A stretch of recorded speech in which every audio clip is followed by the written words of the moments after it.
Vamos falar neste Política Impura dos casos de pedofilia na Igreja Católica Francesa, dos paraísos fiscais também de instituições da Igreja Católica, da Frente Patriótica criada em Angola contra o MPLA, da corrupção em Moçambique e, finalmente, também do escândalo da corrupção no Brasil. Sejam bem-vindos a mais um Política Impura na Rádio Transforma. Peço-lhes que partilhem, que subscrevam o canal, coloquem gosto e ouçam até ao fim. Uma lúcida análise sobre os acontecimentos políticos com Henrique Prior.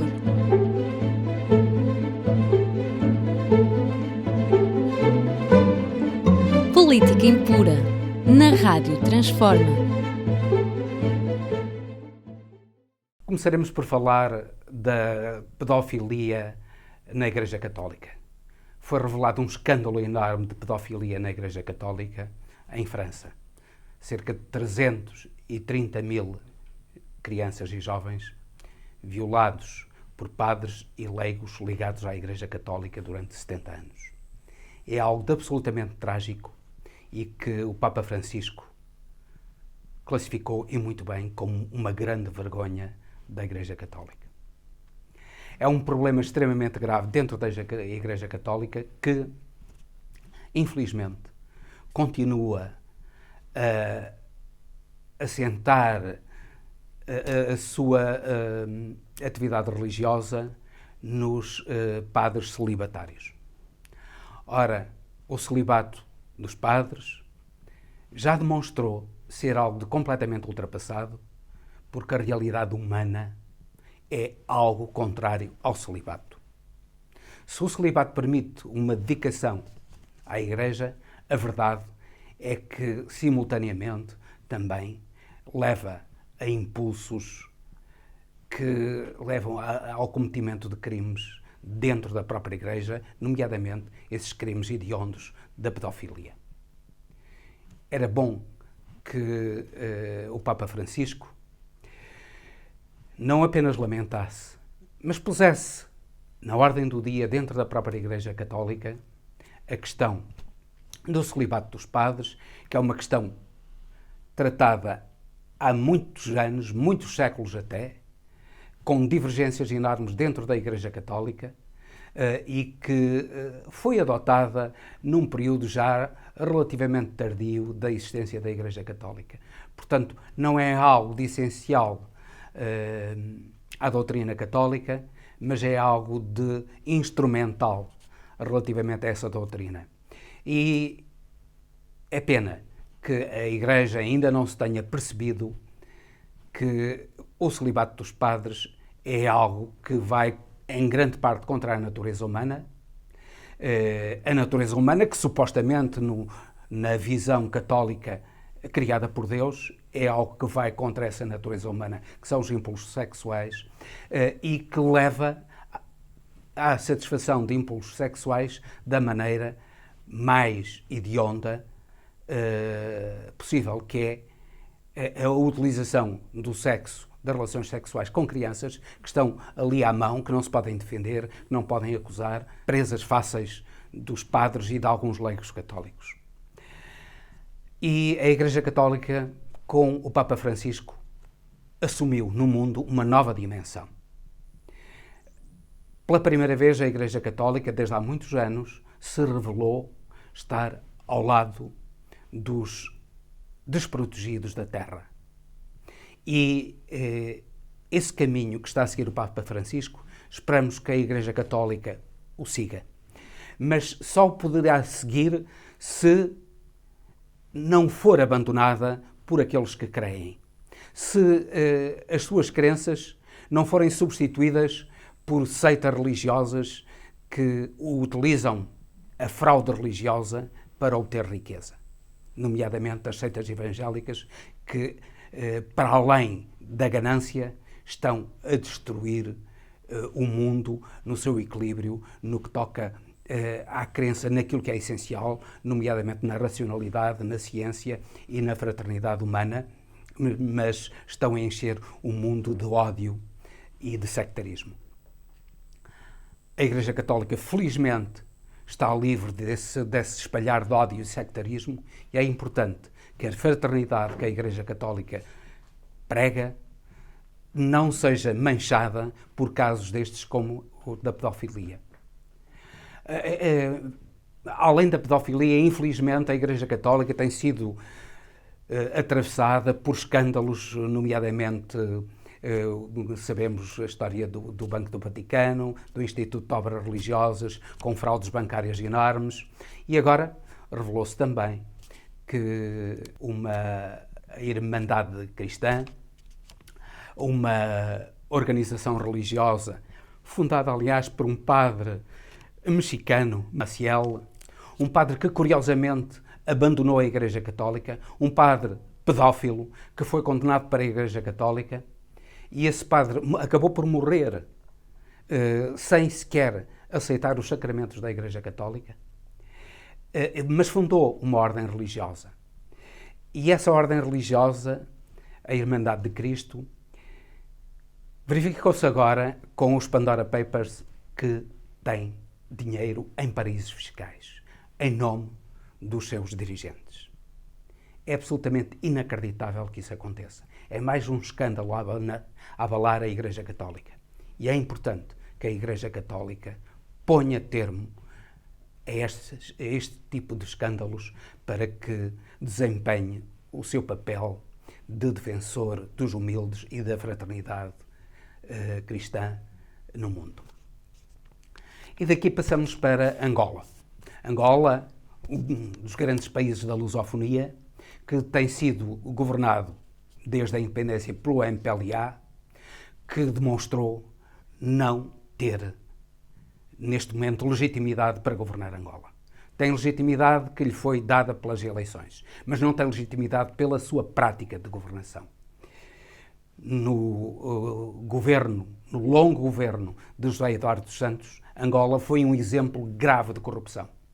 Enquanto José Eduardo dos Santos e os seus filhos e os seus generais enriqueciam e tinham dinheiro em paraísos fiscais, a generalidade da população angolana, um dos países ricos do mundo, a generalidade da população angolana passava fome, alguns deles, sobretudo no sul, morriam até de fome e não tinha aquilo que era essencial. Não tinha alimentação, não tinha saneamento básico, não tinha eletricidade, não tinha água, não tinha nada daquilo que era essencial.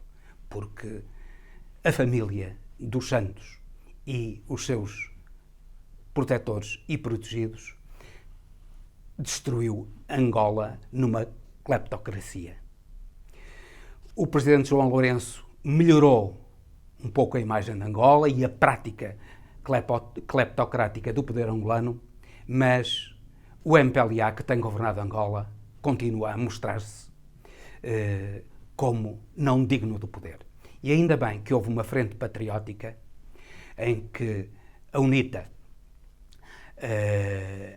e outros partidos angolanos, esses partidos se uniram numa frente patriótica para combater o MPLA, combater o domínio esmagador do MPLA.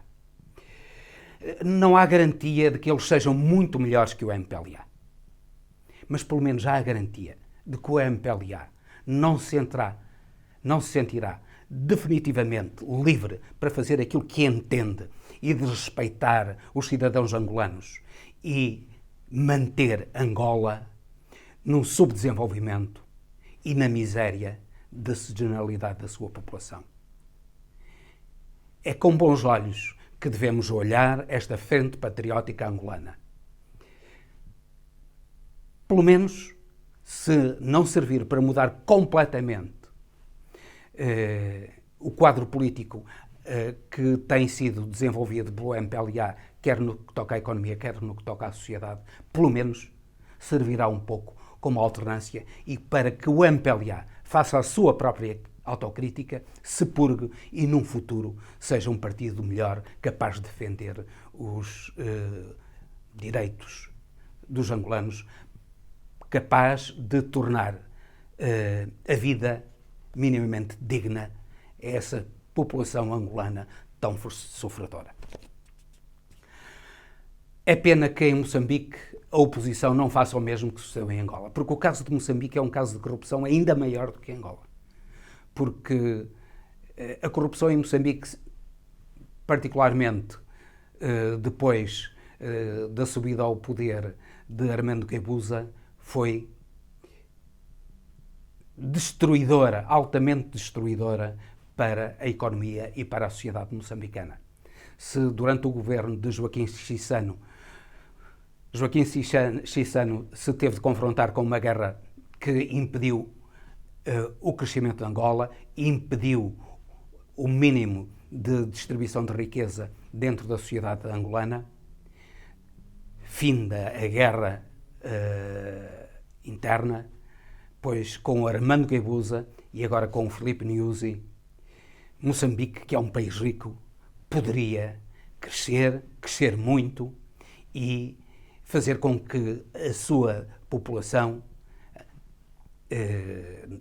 na sua esmagadora maioria, vivesse com um mínimo de dignidade. Mas não é isso que tem sucedido. Moçambique está cheio de corrupção. Ainda agora, o próprio diretor dos serviços secretos de Moçambique está a ser julgado por corrupção. Mas devia ser julgado também Armando Guebuza.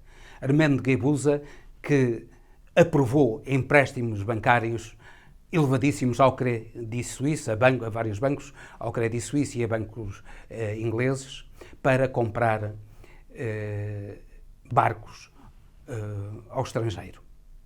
Os barcos não servem para nada neste momento e nisso está metido o chefe dos serviços secretos, um filho de Armando Guebuza, que estão a ser julgados.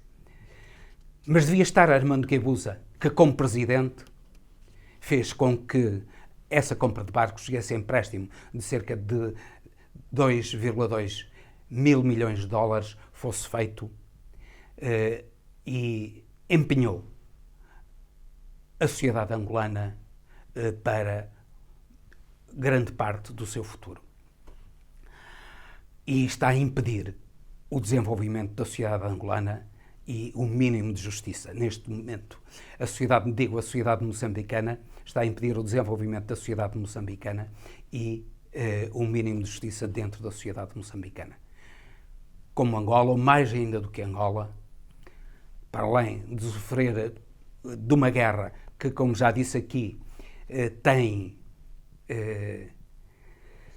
a colaboração capciosa de dirigentes, nomeadamente dirigentes militares moçambicanos, como se provou pela intervenção dos militares ruandeses que liquidaram num instante, poucos militares ruandeses liquidaram num instante os terroristas muçulmanos, coisa que durante anos as Forças Armadas moçambicanas não fizeram, e não fizeram sobretudo porque os seus líderes não o queriam, porque a guerra lhes servia.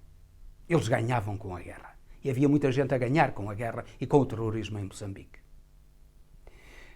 Moçambique precisa também de uma frente patriótica contra a Frelimo, que depois de Joaquim Chissano se tem mostrado como não merecedora de exercer o poder em Moçambique. A Frelimo libertou Moçambique do colonialismo, mas particularmente depois de ser alcançada a paz por Joaquim Chissano, não se mostrou capaz de defender o povo moçambicano como defendeu durante a luta de libertação. Esperamos, então, que as forças da oposição de Moçambique, e há forças democráticas em Moçambique, há gente honesta em Moçambique, que se unam para combater também a Frelimo de maneira semelhante àquilo que sucedeu em Angola. Depois disto, falaremos então no Brasil. E falaremos no Brasil, por um lado, a propósito de algo que está a ser recorrente e vem todos os dias nos meios de comunicação social, que é a Prevent Senior, que teve um lucro de 495 milhões de reais no ano passado. Algo de verdadeiramente escandaloso num país que está a sofrer uma crise terrível, com milhões de pessoas a morrerem, com milhares de pessoas a morrerem, com milhões e milhões de pessoas a passarem fome. E a Prevent Senior lucra com o sofrimento, com a dor, com a morte de milhares de pessoas que nela confiaram. Mas é um caso típico da ideologia bolsonarista e de ligação entre os negócios, todos os negócios, os grandes negócios, nomeadamente o negócio da saúde, e Bolsonaro.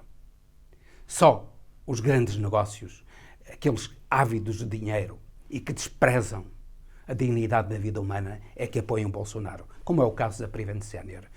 Veio agora, à luz do dia, na Comissão Parlamentar de Inquérito à CPI, veio à luz do dia um caso de um senhor que foi tratado na Prevent Senior com o kit Covid.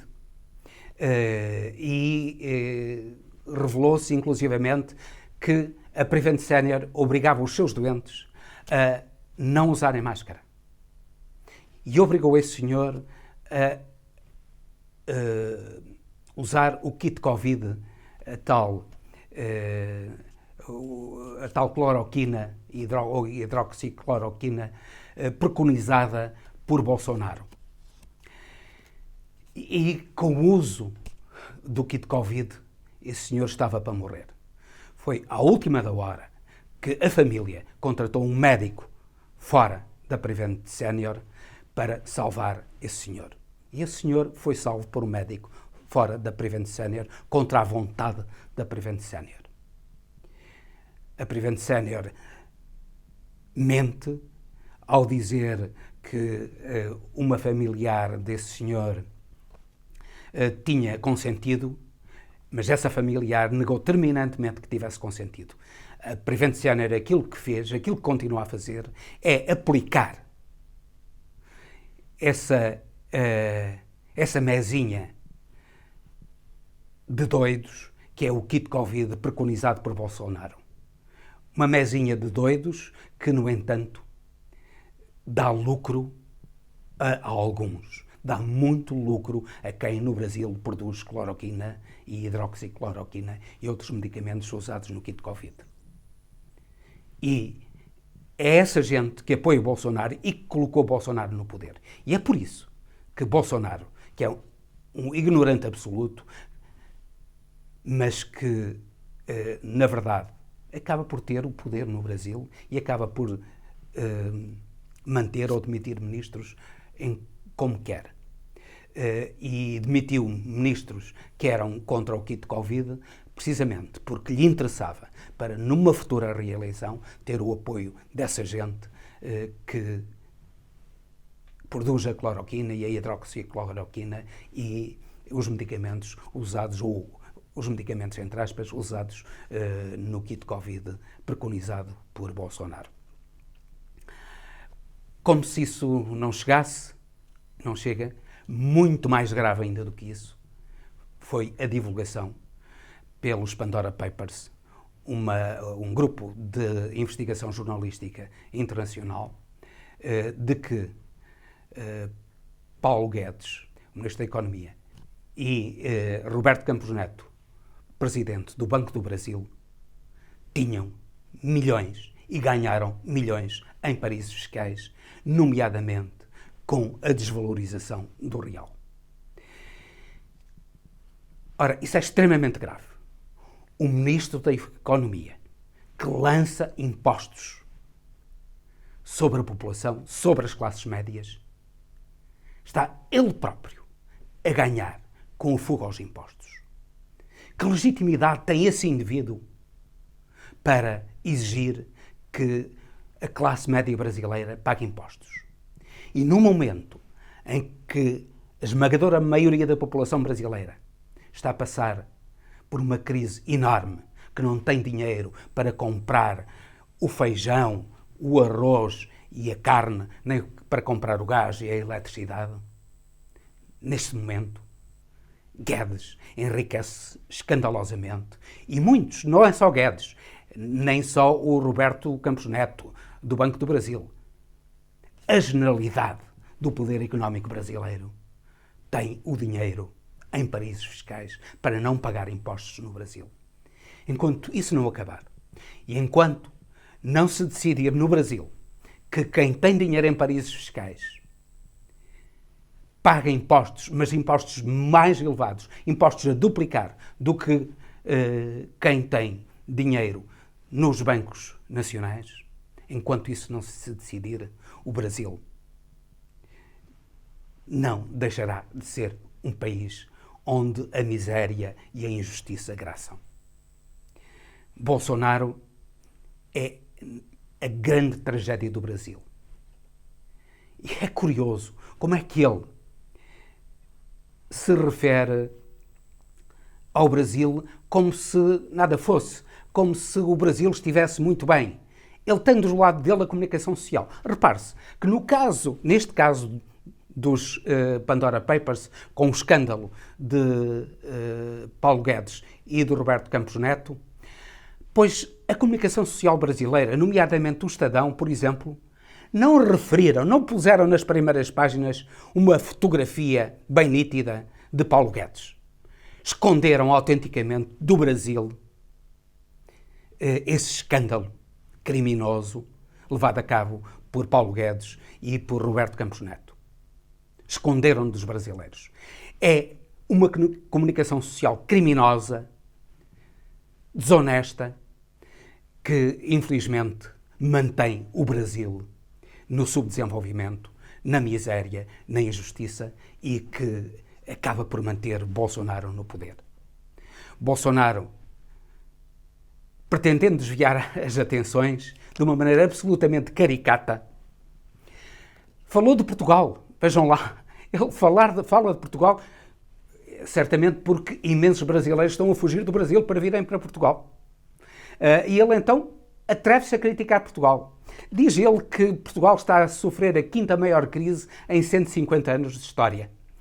Ele é demasiado ignorante e desonesto, simultaneamente, mas sobretudo desonesto, para perceber que Portugal não tem nada a ver com aquilo que se passava há 50 anos, durante a ditadura, não tem nada a ver com aquilo que se passava há 100 anos. Portugal é um país diferente, não tem nada a ver com o Brasil.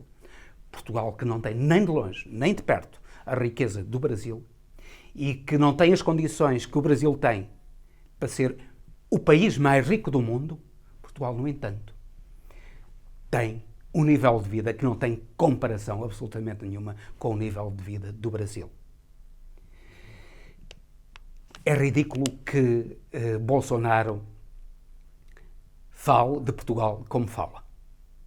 Certamente que Portugal tem um governo de um partido socialista e governa com o acordo do Partido Comunista e até do Bloco de Esquerda em muitos aspectos. E ele invoca isso como sendo um governo socialista, que na realidade não é. O Partido Socialista é um partido social-democrata que do socialista tem muito pouco.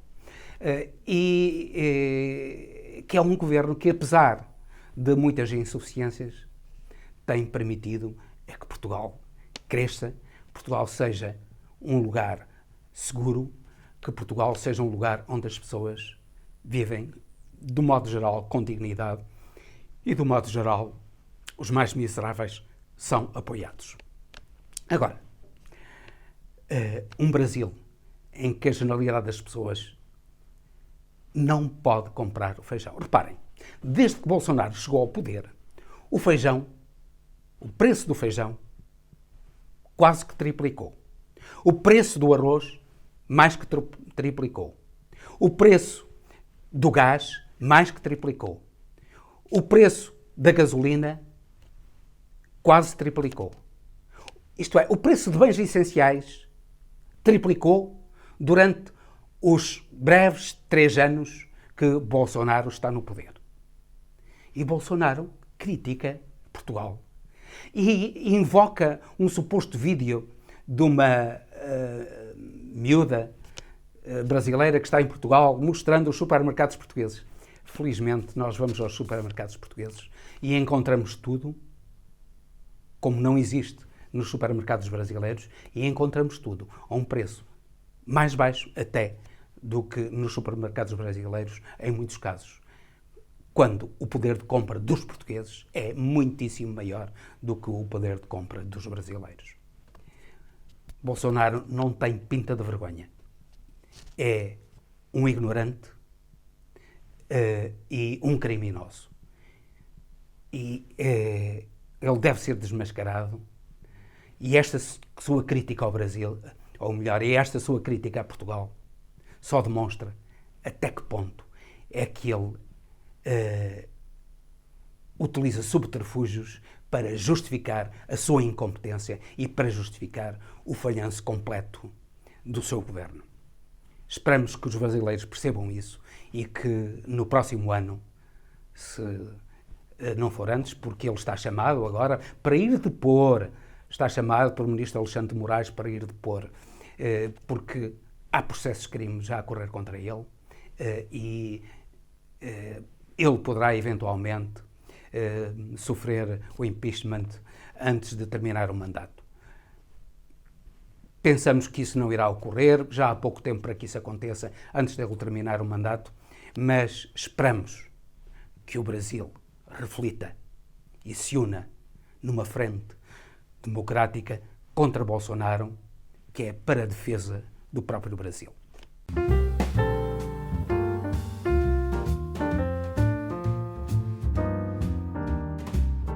Foi ontem atribuído o Prémio Nobel da Literatura ao escritor nascido em Zanzibar, Abdul Razak Gurnah.